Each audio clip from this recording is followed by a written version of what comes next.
The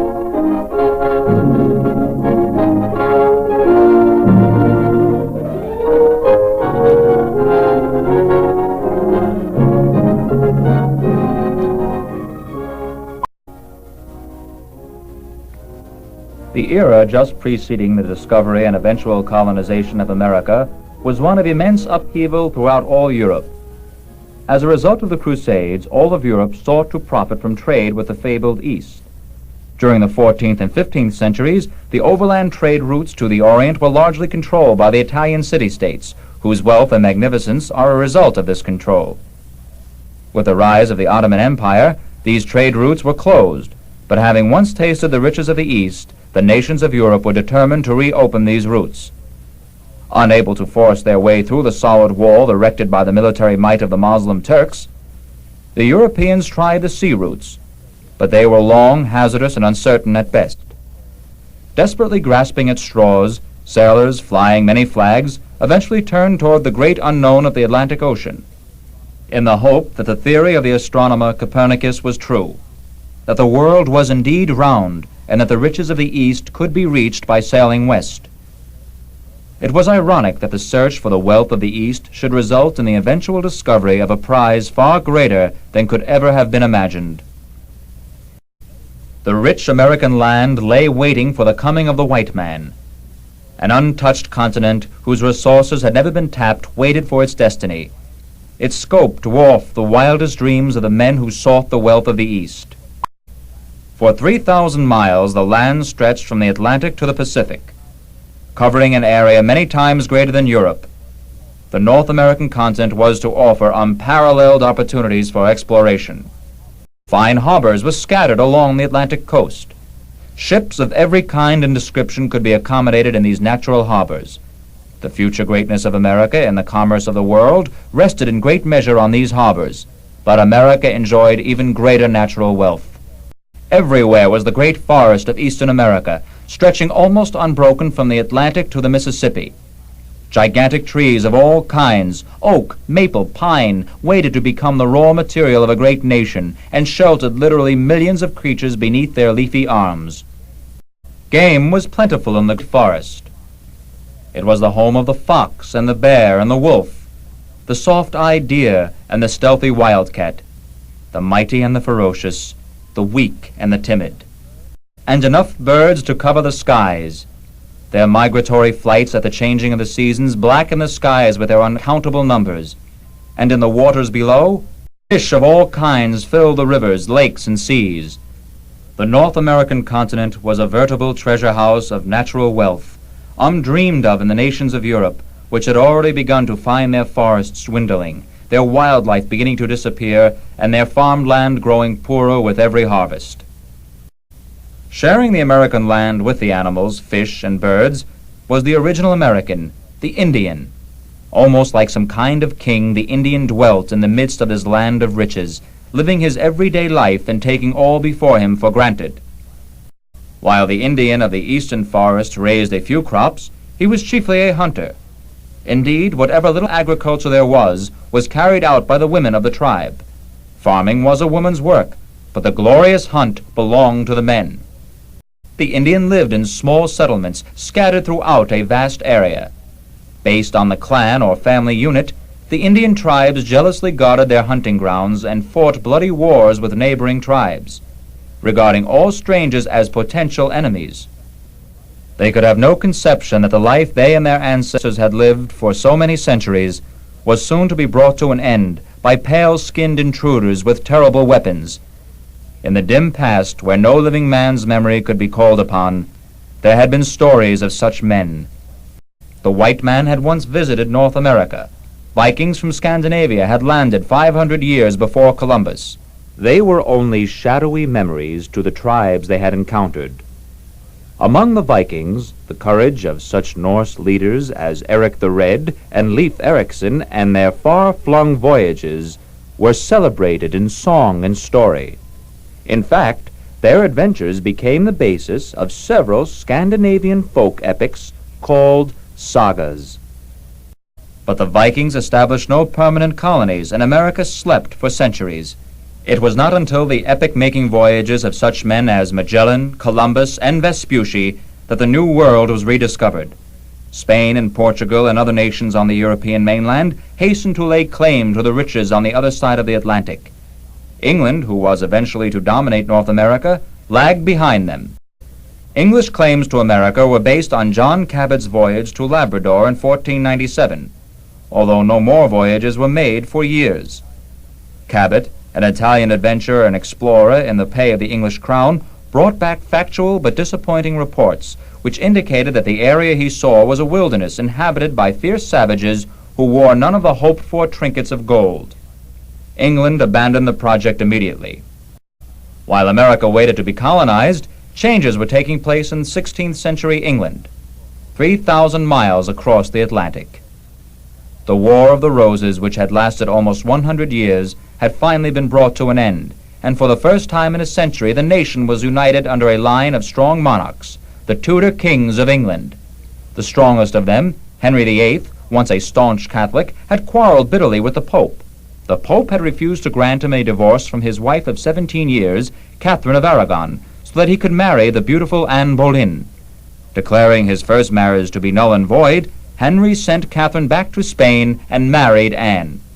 King Henry VIII and his queen, Anne Boleyn, needed money for their royal expenses. Henry showered his second wife with gifts of every sort, and naturally the royal treasury began to show the strain. Deciding to kill two birds with one stone, Henry undertook to break the power of the Catholic Church in England and at the same time replenish his own sagging finances. The Catholic Church owned 1/3 of the English land, and Henry had quarreled with the Pope. The king began with the rich monasteries. Henry ordered the monasteries to be seized.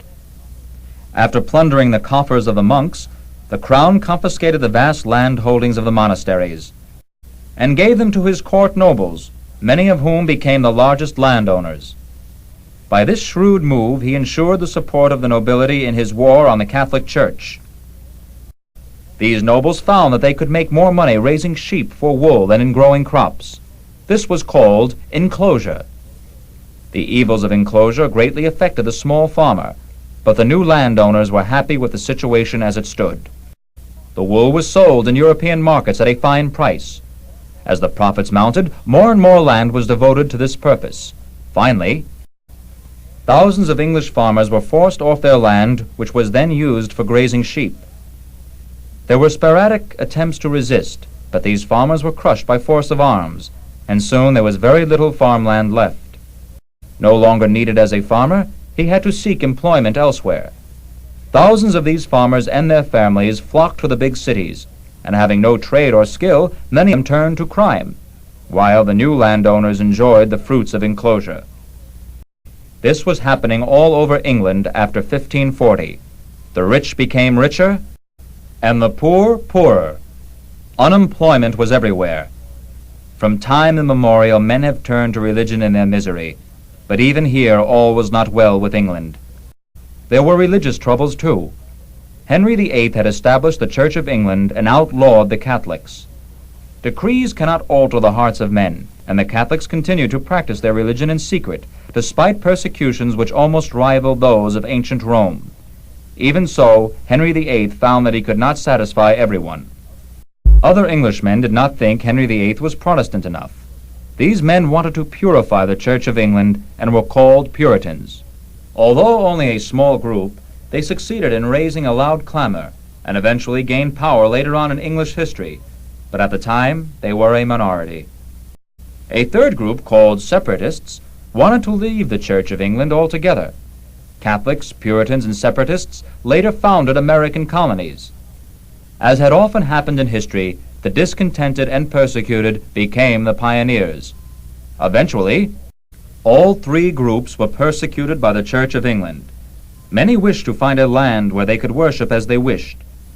Some left England for various other nations on the European mainland, but found no permanent haven. Finally, however, it was economics, not religion, that got the colonial movement on its way. Whatever their religious or economic differences, all Englishmen were jealous of the riches pouring into Spain from her American empire. This envy would have remained powerless to affect the situation were it not for the fact that Henry VIII was succeeded by the last and strongest of the Tudor monarchs. Queen Elizabeth, daughter of Henry VIII, determined to make England strong at the expense of Spain. With all the weapons at her command, she began to put a bold plan into effect. To begin with, she issued letters of marque, which authorized English sailors to attack Spanish treasure ships. Depending on the greed of many English captains, she gave them the cloak of royal approval behind which to hide.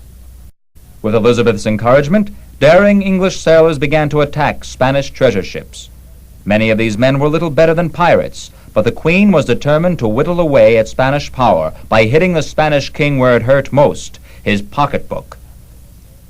Perhaps the most famous of these privateers, as they were called, was Francis Drake. Francis Drake, after plundering Spain's American colonies, sailed around the world to avoid capture.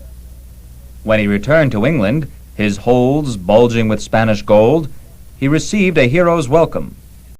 Impressed by the riches Drake had won, Queen Elizabeth showed her approval by knighting him. Although Spain had failed to capture the elusive Sir Francis, she was in no mood to permit England to escape without punishment. King Philip II of Spain resolved to crush the English. He sent a mighty expedition in 1588, the Invincible Armada. The size of the Spanish invasion fleet was staggering. The Spaniards attacked recklessly, confident in the overwhelming odds. But Drake and his men defeated the Armada in the English Channel.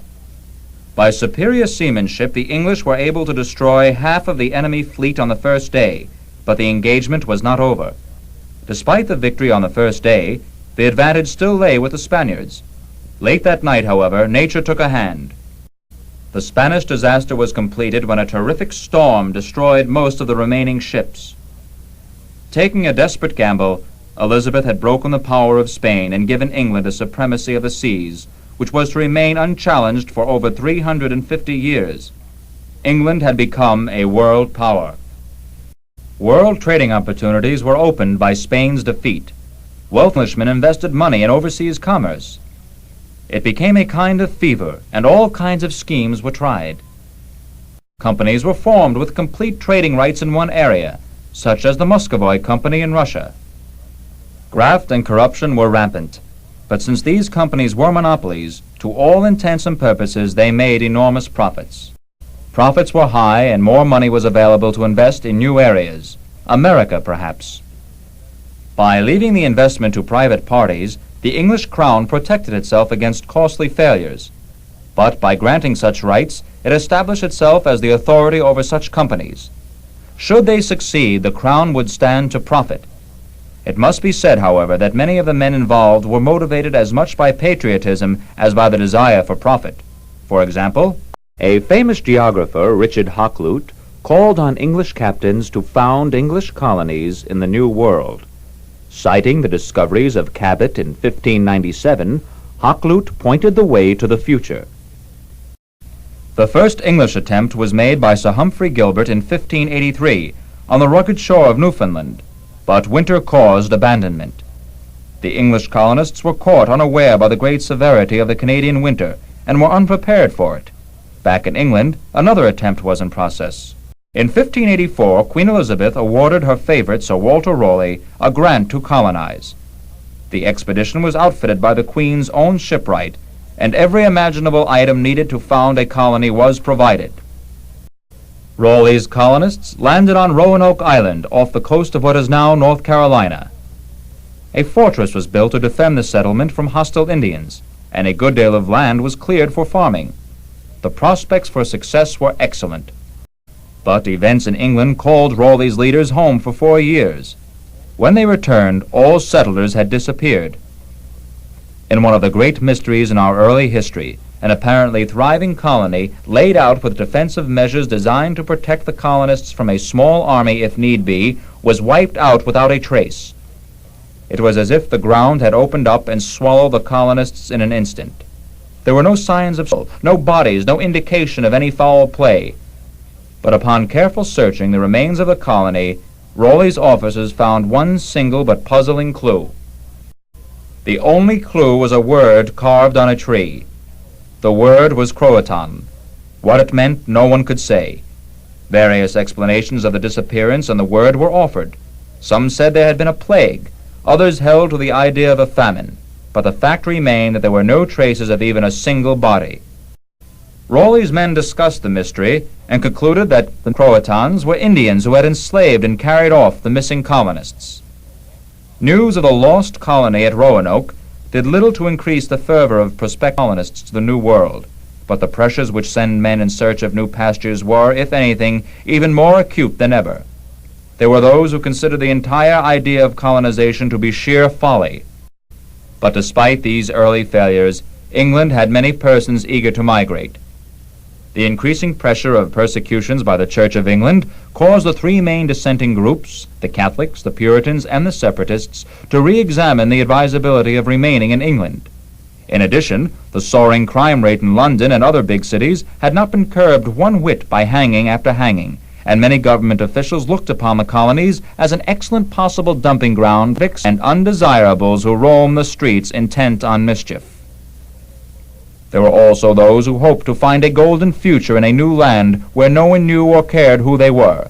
The most important element, however, was money to finance colonial settlement. Thanks to the supremacy of England on the sea and her phenomenal success in trading, money was no problem. Nor was the question of leadership. England's new position as a first-class power in the world added prestige to the possible colonization projects, and the skilled soldiers and sailors to assume leadership. The elements needed for successful colonization were all present in abundance. Even one success could become the catalyst which would send thousands flocking to the New World, on the colonies of which the nation dreamed. By 1600, the stage was set. The preliminary work was done. England stood at the threshold of American colonization. The first catalytic success was only a few years away. The idea which was to shake the world, freedom for every man, had not yet been dreamed of, but the seeds were in the wind.